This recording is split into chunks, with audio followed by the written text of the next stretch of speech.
संगीतसूर्य केशवराव भोसले नाट्यगृहाचा मुख्यमंत्री देवेंद्र फडणवीस यांच्या प्रमुख उपस्थितीमध्ये 9 ऑगस्ट रोजी लोकार्पण सोहळा होणार आहे। या निमित्तानं वैद्यकीय शिक्षण मंत्री हसन मुश्रीफ यांनी आज नाट्यगृहाची पाहणी करून समाधान व्यक्त केलं। 8 ऑगस्ट 2024 रोजी केशवराव भोसले नाट्यगृह आगीमध्ये भस्मसात झालं।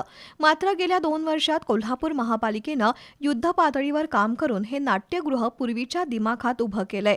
त्यासाठी सुमारे 35 कोटी रुपये खर्च करण्यात आलेत। या नाट्यगृहाचा लोकार्पण सोहळा 9 ऑगस्ट रोजी मुख्यमंत्री देवेंद्र फडणवीस यांच्या प्रमुख उपस्थितीत होणार आहे। नामदार हसन मुश्रीफ यांनी आज या नाट्यगृहाची पाहणी केली। आयुक्त डॉक्टर राजेंद्र भारुड यांनी नामदार मुश्रीफ यांना नाट्यगृहाबाबत माहिती दिली। नाट्यगृहाच्या लोकार्पण सोहळ्यानंतर प्रायव्हेट हायस्कूलच्या मैदानावर मुख्यमंत्र्यांची जाहीर सभा होणार असल्याचं नामदार मुश्रीफ यांनी सांगितलं। रंगकर्मींच्या सर्व अपेक्षा या नाट्यगृहाच्या नूतनीकरणातून पूर्ण करण्यात आल्याचा खुलासा नामदार मुश्रीफ यांनी केलाय। तसंच सुमारे 700 कोटी रुपये खर्चून CPR हॉस्पिटलचं आधुनिकीकरण करण्यात आलंय।